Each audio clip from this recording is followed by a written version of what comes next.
Now we can talk about the mine. And the way to do that is we have to actually start in 1886 with William Kimball.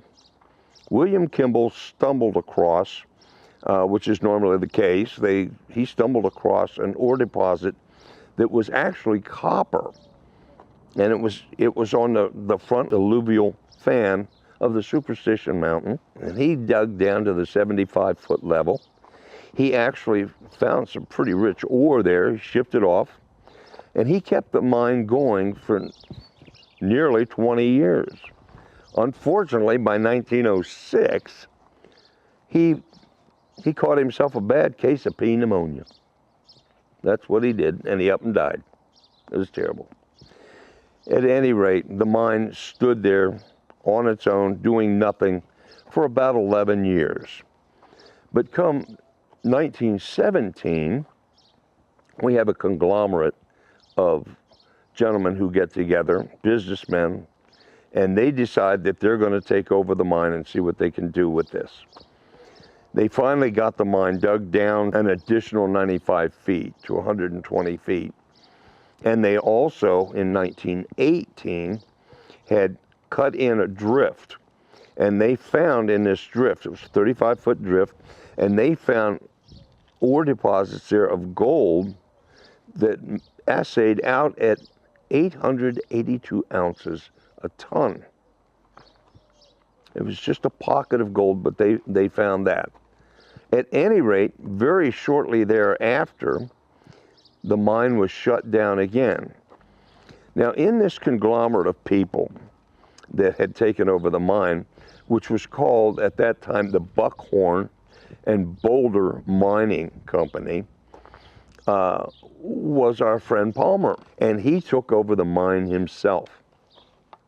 He was excited. This was something he'd always wanted. He wanted to have a gold mine in Arizona, and that's what he did. The only problem was he didn't have enough capital to keep digging. And in his mind, he believed that this mine had to get down below 225 feet to really find the gold that he believed was there.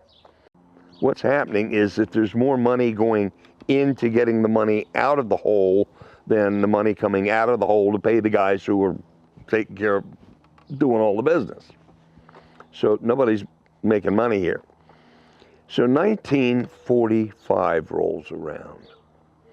And what happens is we have a fellow by the name of Ernesto Haqueo, who is down at the bottom of this hole. They're just about at the 225-foot mark, and he's setting charges. And they accidentally go off too early. Needless to say, he did not fare well from that. And unfortunately, they were now at a point where nobody could continue anymore. The mine was closed down, and Palmer no longer has his mine. The only thing that was happening at this point, after being closed for another 7 or 8 years, was that the mine would fill up with water. And they were pumping water from that to feed cattle from the Barkley Ranch, the Quarter Circle U Ranch. And that went on until 1952, until finally the mine was finished. Shortly thereafter, the mine was completely filled in, and there's nothing there now but pretty flat ground. You can walk by it. You can see where it is. 4 ironies that go along with the Palmer mine. The first irony is that William Kimball, who found the mine to start with and did get a little bit of copper out of it, for 20 years, they never made any money. Nobody made any money.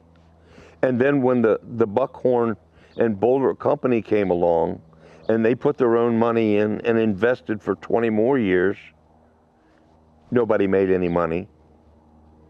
And then the third time around, when Palmer finally got his dream to come true, and he dug this bodacious hole down to 225 feet, it got blown up, and nobody made any money.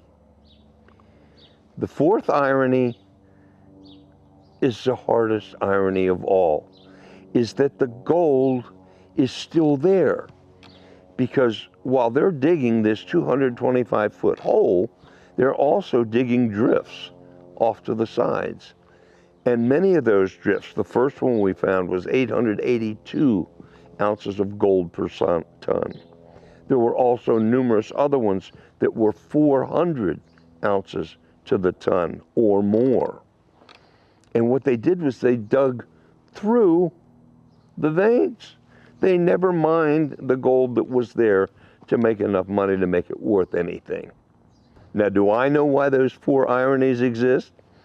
No, I don't. But I can tell you what I do know for sure is that the X on the map over the Palmer mine is true. It's just you're going to need a shovel that's 225 feet long to get down to the gold. Otherwise, it just remains one of those mysteries of the Superstition Mountain. Thank you for watching this episode of Mysteries of the Superstition Mountains.